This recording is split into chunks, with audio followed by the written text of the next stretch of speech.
अगर आप देर रात ऑफिस से घर लौटते हैं, नाइट शिफ्ट में काम करते हैं या वीकेंड पर लेट नाइट आउटिंग का प्लान बनाते हैं तो मध्य प्रदेश में आने वाला बदलाव आपके लिए काफी अहम है। जी हां, राज्यपाल मंगूभाई पटेल की मंजूरी के बाद मध्य प्रदेश कार्यस्थल सशक्तिकरण संहिता यानी श्रम शक्ति संहिता 2026 के तहत दुकानों, मॉल, होटल और रेस्टोरेंट को 24 घंटे संचालित करने का रास्ता साफ हो गया है। सरकार का दावा है कि इस फैसले से प्रदेश में कारोबार, निवेश और रोजगार को बढ़ावा मिले। मध्य प्रदेश में नाइट टाइम इकोनॉमी को विकसित करने की दिशा में भी इसे बड़ा कदम माना जा रहा है। हालांकि इस फैसले के बाद सबसे बड़ा सवाल कर्मचारियों की सुरक्षा और काम के घंटों को लेकर है। अब सवाल है कि क्या रात 2 बजे भी मॉल या रेस्टोरेंट जाना संभव होगा? जवाब है हाँ, लेकिन यह पूरी तरह संबंधित कारोबारी के संचालन के फैसले पर निर्भर करेगा। यानी कानून के तहत 24 घंटे संचालन की अनुमति होगी, लेकिन हर दुकान या रेस्टोरेंट का रात भर खुलना अनिवार्य नहीं होगा। अब तक कई जगहों पर रात 11 या 12 बजे के बाद कारोबार बंद हो जाता था। नई व्यवस्था के बाद कारोबारी अपनी जरूरत और ग्राहकों की मांग के हिसाब से देर रात तक सेवाएं जारी रख सकेंगे। इसका फायदा खास तौर पर देर रात सफर करने वाले यात्रियों, नाइट शिफ्ट कर्मचारियों और देर रात खरीदारी या खाना पसंद करने वाले लोगों को मिल सकता है। लेकिन क्या नाइट कल्चर बढ़ने से सुरक्षा का खतरा भी बढ़ेगा? सरकार का तर्क है कि बाजारों में लगातार रोशनी और लोगों की आवाजाही रहने से सन्नाटा कम होगा और सुरक्षा व्यवस्था को बेहतर बनाने में मदद मिल सकती है। खासकर इंदौर और भोपाल जैसे शहरों में आईटी और बीपीओ सेक्टर के कर्मचारियों के लिए देर रात यात्रा और सेवाओं की उपलब्धता अहम हो सकती है। अब बात कारोबारियों के फायदे की।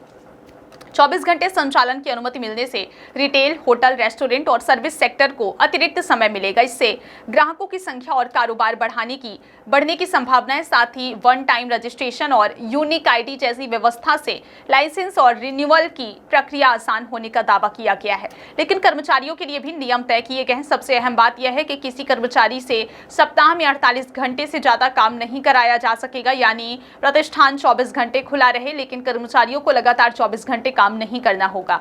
काम शिफ्ट के आधार पर कराया जाएगा। अगर किसी कर्मचारी से तय समय से ज्यादा काम कराया जाता है तो उसकी लिखित सहमति जरूरी होगी और ओवर टाइम का भुगतान भी करना होगा। इसके अलावा कर्मचारियों के लिए शिफ्ट में रोटेशन की व्यवस्था का प्रावधान है ताकि लगातार नाइट शिफ्ट का दबाव ना रहे। सरकार का मानना है कि 24 घंटे कारोबार से रोजगार के नए अवसर भी पैदा होंगे। दुकानों, होटल, मॉल और रेस्टोरेंट को अलग अलग शिफ्ट में कर्मचारियों की जरूरत होगी, जिससे फुल टाइम के साथ पार्ट टाइम रोजगार के अवसर भी बढ़ सकते हैं। बीजेपी ने इस फैसले को व्यापार और कर्मचारी हितों के बीच संतुलन का वाला कदम बताया है। पार्टी का कहना है कि इससे रोजगार, निवेश और व्यापार को बढ़ावा मिलेगा और कर्मचारियों के अधिकार भी सुरक्षित रहेंगे। वहीं कांग्रेस ने सरकार पर निशाना साधते हुए कहा कि जब दिन में ही लोगों को पर्याप्त सुरक्षा नहीं मिल पा रही तो नाइट कल्चर की बात करना सूचना बनकर रह सकती है।